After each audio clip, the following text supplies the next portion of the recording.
Atomic Habits from James Clear completely changed how I see discipline. He says if your habits aren't working, it's not you, it's your system, or let's say it's your design. Here's the real problem most of us face. We set goals, big ones, like I say to myself, I will read every day from now on, and I will wake up early tomorrow. I'm gonna reduce my screen time. I exactly talk to myself like that. And for a few days, maybe even a week, it works. Then suddenly, I miss one day, then two, then I'm back where I started. Not because we are lazy, but because we rely on motivation instead of design. So, what is this design? Where is it? There are 4 pieces to it, he says. Piece one is the most important one, I believe, is identity. Most people focus on what they want, but successful people focus on who they become. Instead of saying, I want to be thin, you shift to, I am an athlete. I'm becoming an athlete. It really worked for me. It separated me from the results my brain demands in short term, and I just do it without expecting something in return or a magic in the short term. It's very powerful. I remember me and my friend started to go into this gym every week, same hours, same amount. She was a little overweight. She wanted to lose weight, but I just wanted to go to do workouts, nothing else.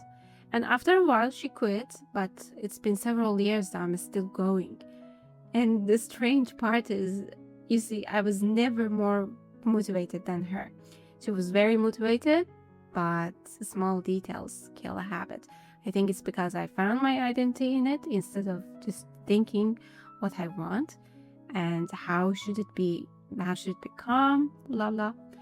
So you're not trying to achieve something, you're trying to become someone. But there's something interesting, completely opposite what we are talking. Sometimes it's been said that imagining yourself in a position and what you're achieving makes you motivated. But I believe it's a dangerous kind of motivation.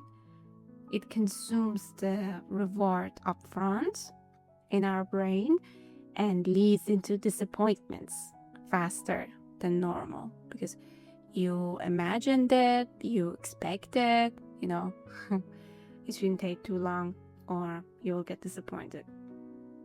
But anyway, identity alone isn't enough. So as the next move, he says, make it obvious. Environment design. Here's something surprising. Your habits are not controlled by your willpower. They are controlled by what's around you.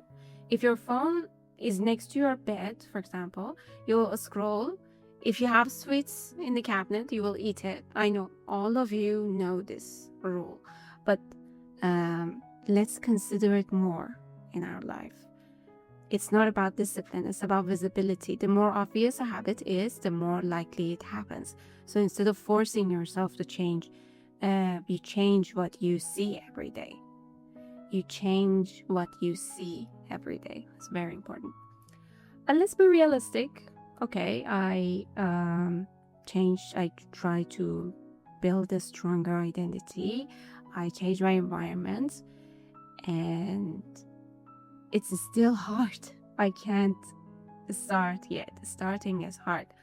Well, James Clear has another simple rule for us, the 2-minute rule. Every habit should start ridiculously small. Not read 2 hours, just open a book. Not work out for 2 hours, just wear your workout shoes. Because starting is everything. Once you begin, momentum takes over.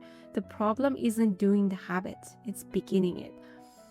I remember back then when I was a student, I was like, all right, today we want to study 200 pages of this hardest book in the whole planet. I'm thinking I'm injecting myself more urgency and motivation. Years later, I realized I was killing it. We still do things like this to ourselves sometimes, Not as much as terrible as I was doing, but if you look closely, definitely you're probably doing it. I was still doing it sometimes.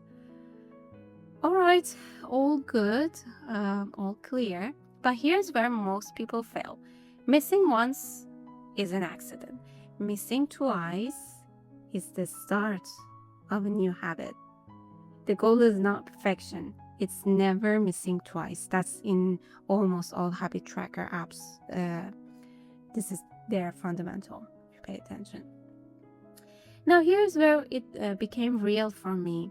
I started noticing something uncomfortable. Almost all of my habits weren't actually mine.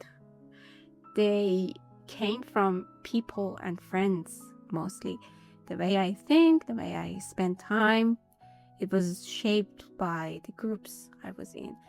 And when I really looked at it, it was shocking because it meant something powerful, as we discussed. If I change my environment, I change my habits automatically. So I started doing something very intentional. Instead of just setting goals, I asked, what kind of people already live this way? I remember I wanted to study more, so I found the best student in the university and I became roommate with her. Later, I wanted to go to gym, so I made friendship with this girl in a building that regularly goes. Sound a little wicked. But now I have good friends and also good habits. I don't need motivation anymore because when a behavior is normal around you, it becomes normal for you. And now, even though I'm no longer closely in touch with them, but I still have those habits. And it became natural for me too. At the end, what's the real secret? Our habits are not built by pushing harder. They are built by, first of all, shaping identity. Second, designing environment. Next one, simple starts. We said not 200 pages. And lastly, choosing the right people. Remember, you don't need more discipline. You need fewer decisions. The right action should feel the easiest one, not the hardest one, not the 2-hour gym session at first. So if you want to change your life, don't ask, how can I stay motivated? Ask, who am I becoming? And what environment makes that inevitable? That question alone can change everything. All right. Thank you for your company. Subscribe for more insights and let me know in the comments which book are you more curious about for next time. Bye-bye.